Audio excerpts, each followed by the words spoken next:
Chapter 5. Dirty Medicine. Salda's consciousness was trapped in a dimension indifferent to time. She spent months installing mood-regulating codes, found on the internet, into her implant amidst tightly closed curtains and mixed-up sleep cycles. It was impossible not to crack the encrypted communications on the web. During this time she spent hiding and investigating the reflections of the incident, but Salda preferred jumping into an acid-filled pool, rather than wandering the private parts of the internet, with a state implant. The best way to avoid risk was to use old-fashioned couriers and only communicate with the right person. Now that Sinner was no longer the logistic leader of the group, it would be good for her to stay in the dark for a while. To cope with his absence, she had clung to his calm and wise words, but nothing written in her leather-bound notebook could cure Sinner's absence. From the terrace of an old office building in Kadıköy, one could see the black waters of the Bosphorus by day and the pale light pyramids floating on the sea by night. While the nightlife continued uninterrupted in its cafes, faint green beams of light were reflected from somewhere beyond the horizon. These were the lights of soilless farming facilities, where appetizing mineral cocktails were used. At the hour the courier had indicated, Salda turned the corner of the street and began walking toward the cafe, on the terrace of the office building. While moving among the shadows, she tried to look like an ordinary 16-year-old teenager and avoid attracting attention. She was coming to Kadıköy for the first time since the incident, having decided that she could no longer escape from the tasks life continued to put in front of her. There were rumors of a new type of dirty medicine circulating in the streets, and this meant bad days were ahead for state citizens. Dirty medicine was nothing but an active ingredient that the software did not approve of, but it could prevent even a simple antibiotic from working. This situation would result in the inability to treat even ordinary diseases, because if the device in the brain did not approve of the virus in the blood, it would not allow the medicine to work. Even worse, it would be the hacking of the implant, and in this case, how the immune system would respond was entirely unknown. A dirty software was the biggest misfortune that could befall an honest citizen, because it could change the basic functions of the body. An elderly man's knee implant could lock at the 999th step, causing him to spend the rest of the day with a locked knee joint. Medicines and viruses were part of dirty nature, but companies decided how the immune system would behave. While implants with the right software secured corporate citizens, state citizens were turning into chronic patients. It was not newsworthy to say that countless state citizens died every year due to dirty medicines or hacked implants. These people were equated with addicts who died on the streets because of the drugs known as electroshocks, pleasure viruses, or so-called enlightenment. As soon as Salda noticed the movement among the shadows, a tall man pushed her across and said, "Follow me." They walked silently among the ruins, left from the great earthquake in Kadıköy for a while. As they climbed over debris, left as a reminder of the past, the man slowed down and extended his hand to the girl. It was then that Salda noticed the shiny stones twisted in the reddish braids of the man's chin. They passed through a large garage door and descended a staircase that had clearly not been used for years. They must have come to an illegal repair shop, where devices for fuel permits were broken. Finally, Salda found herself at the end of a long corridor in a dark room. After waiting for her eyes to adjust to the dim light, she stepped towards the dusty screen in front of her. "Is this her?" asked the voice on the screen. The red-bearded man nodded. A faint static noise from the screen was followed by an unsettling silence.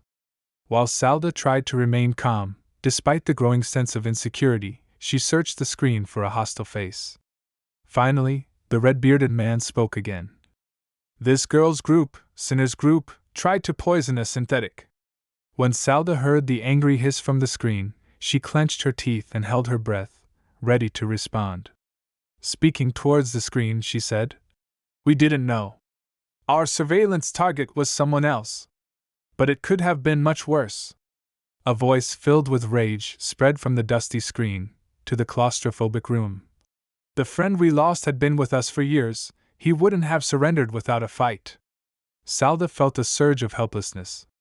She shouldn't be the one to account for what had happened. Her job was to determine whether a body would be filled with blood-smeared organs or machine parts, when it was dismantled, and besides the catastrophe they had experienced, she had never been wrong before.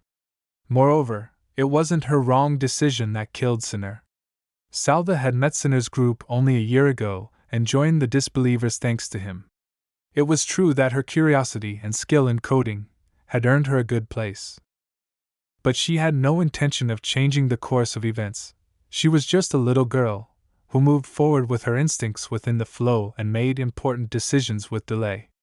There were plenty of pessimistic and nearly despondent people around her. Most of them were good with technical matters, but Salva differed from them in one important aspect: she was essentially an emotional optimist. When she first saw a real robot, she was simply fascinated. This intelligence, capable of making countless calculations at once, had detached her from reality, giving her an extraordinary experience that opened up the infinity of space before her eyes. Robots had perfectly adapted to tangible reality. The mystery of the naturalness in their facial expressions and tones of voice was borrowed from humans, but the truth was still reflected differently on each person's face. Despite this, it was impossible to distinguish a robot by looking at its face. It was certain that robots did endless machine learning and had access to data pooled from all of them. This also meant they were open to errors in the shared database. Robots needed to interact with humans to develop. Therefore, companies prioritized placing them in places where they would not attract attention while collecting data. For example, they were placed in countries with no strategic resources, in the positions of insignificant people. There were thousands of robots manufactured in factories belonging to a few companies, the largest being AIOC-8, living hidden within real life, continuing to gather real data. Each robot experienced everything related to life: death, birth, reunion, jealousy, infidelity, separation, treason, verbal arguments, street fights, murders, and daily life, and continued to feed the common pool. Yet they hadn't been able to eliminate their significant vulnerabilities.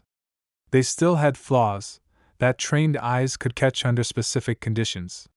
Salva wanted to shout at the voice on the screen that machines were not invincible. A faint movement occurred on the dark screen. The camera angle changed with a static noise, and the young girl found herself face to face with eyes searching for an enemy on the dusty screen.